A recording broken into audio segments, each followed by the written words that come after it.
Praise the lord. ప్రభువైన యేసుక్రీస్తు వారి పరిశుద్ధ నామములో మీ అందరికీ నా హృదయపూర్వక వందనాలు తెలియజేస్తున్నాను.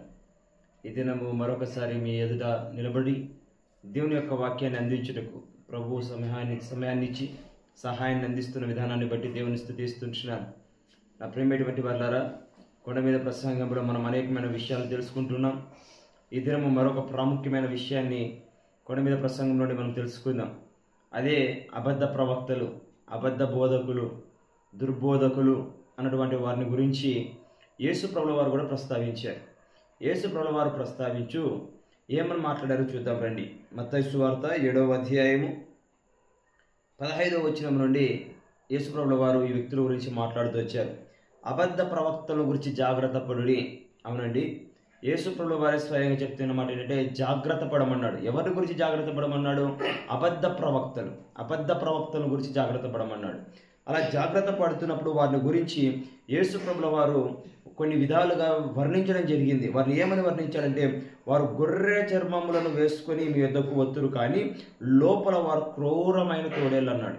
అబద్ధ ప్రవక్తలకు యేసు ప్రభు వారు ఇస్తున్నటువంటి బిరుదు ఏంటంటే, వారు లోపల క్రూరమైనటువంటి తోడేళ్ళంట. పైకి గొర్రె వేషము వేసుకున్న వ్యక్తుల వలె ఉంటారు. పైకి సేవకుల్లాగా కనపడుతుంటారు, కానీ లోపల వారు క్రూరమైన తోడేళ్ళు. అంతేనా? వారిని యేసుప్రభు వారు ఏమంటే, వారి ఫలముల వలన మీరు వారిని తెలుసుకోగలరు అంటున్నాడు.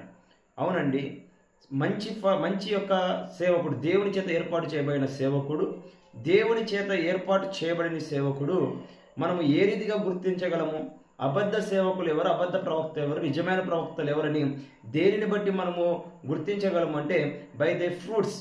మంచి ఫలము మంచి చెట్టు మంచి ఫలాన్ని ఫలిస్తుంది, కాని చెట్టు కాని ఫలాన్ని ఫలిస్తుందని యేసు ప్రభుల వారు ఇక్కడ చూస్తున్నాం. ప్రతి మంచి చెట్టు మంచి ఫలాన్ని ఫలిస్తుంది.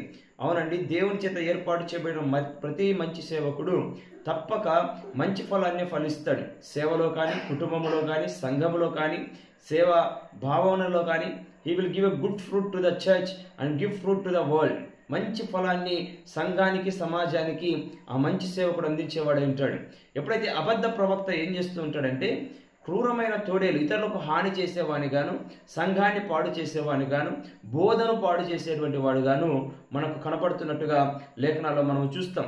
అందుకనే కొందరు దయ్యములను వెళ్ళగొట్టడం ద్వారా, ప్రవచనాలు చెప్పుట ద్వారా, స్వస్థతలు చేయడం ద్వారా వారు నిజమైన సేవకులుగా అగుపడుతున్నట్టుగా వారు భ్రమపడతారు. అందుకనే ఆ దినమందు ఇక్కడికి రాయబడుతున్నటువంటి మాట అంటే, ప్రభువా అని పిలిచి ప్రతివాడు పరలోక రాజ్యంలో ప్రవేశించరు, కానీ పరలోకమందున్న నా తండ్రి చిత్తము చేయవాడే ప్రవేశించును. నా ప్రేమైనటువంటి వారులారా, తండ్రి యొక్క చిత్తము చేయటం వాడే పరలోక రాజ్యంలోనికి ప్రవేశిస్తాడు. ప్రభువా అని పిలిచేటువంటి వారందరికీ కూడా పరలోక రాజ్యంలోనికి ప్రవేశము లేదు. అంత మాత్రమే కాక ఆ దినమందు అనేకులను చూచి ప్రభువా మేము నీ నామమున ప్రవచింపలేదా, నీ నామమున దయ్యములు వెళ్ళగొట్టలేదా, నీ నామమున అనేకమైన అద్భుతములు చేయలేదా అని చెప్పుదురు. అప్పుడు నేను మిమ్మును ఎన్నడూ ఎరుగను, అక్రమము చేయవారులారా నా యొద్ద నుండి పోండని వారితో చెప్పుదును. నా ప్రేమైనటువంటి వాళ్ళారా, అబద్ధ ప్రవక్తల గురించి ప్రభువు మాట్లాడుతూ, ఈరోజు స్వస్థతలు జరిగినంత మాత్రాన, ప్రవచనాలు చెప్తున్నంత మాత్రాన, అద్భుతాలు చేస్తున్నంత మాత్రాన ఇదిగో వారు నిజమైనటువంటి ప్రవక్తలని గుర్తించేదానికి వీలు లేదు. చాలామంది భ్రమపడుతూ ఉంటారు. అద్భుతాలు చేసేవారు గొప్ప సేవకులని, స్వస్థతలు చేసేవారు శక్తివంతుడైన సేవకుడని, ప్రవచనాలు చెప్పేవాడు మహత్యం కలిగినటువంటి సేవకుడని నా ప్రేమైనటువంటి వాళ్ళు భ్రమపడుతూ ఉంటారు.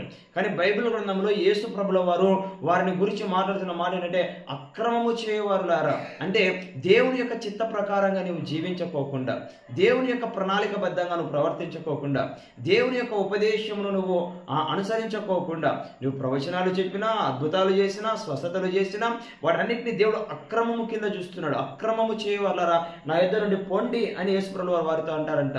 కాబట్టి ఈనాడు మనం అనుసరిస్తున్న సేవకులు, మనం ఎవరి వెంబడైతే నడుస్తున్నామో వారిని ఒకసారి మనం గమనించవలసిందిగా నేను మీకు మనవి చేస్తున్నాను. ఎందుకంటే స్వయంగా యేసుప్రభువు వారు కొండ మీద ప్రసంగంలో దీనికి బాగా ఇస్తూ అన్నాడు, అది అబద్ధ ప్రవక్తల గురించి జాగ్రత్త పడమన్నాడు. నా ప్రైవేట్ బట్టి వాళ్ళ ఈరోజు బోధకుల విషయంలో నువ్వు జాగ్రత్త పడుతున్నావా? ఈరోజు ఎటువంటి వారి వెంబడి వెళ్తున్నావో జాగ్రత్త పడుతున్నావా? ఎవరి బోధ వింటున్నావో జాగ్రత్త పడుతున్నావా? లేకపోతే పులిసిన పిండి కొంచెమైన ముద్ద అంతా కూడా చెరిపివే రీతిగా ఇదిగో ఆ అబద్ధ మాటలు కొన్ని అయినా సరే, అబద్ధ ప్రవచనాలు కొన్ని అయినా సరే, అబద్ధ బోధకులు ఒకడైనా సరే వారు మీ జీవితాన్ని, సంఘాన్ని పాడు చేసేటువంటి అవకాశం ఉంటుంది. కాబట్టి ఇటు విషయంలో మీరు జాగ్రత్త పడాలని దేవుని సేవకునిగా మీకు మనవి చేస్తుంటున్నాను. ఇటు కృపాధనత దేవుడు మనందరికీ దయచేయును గాక. God bless you all.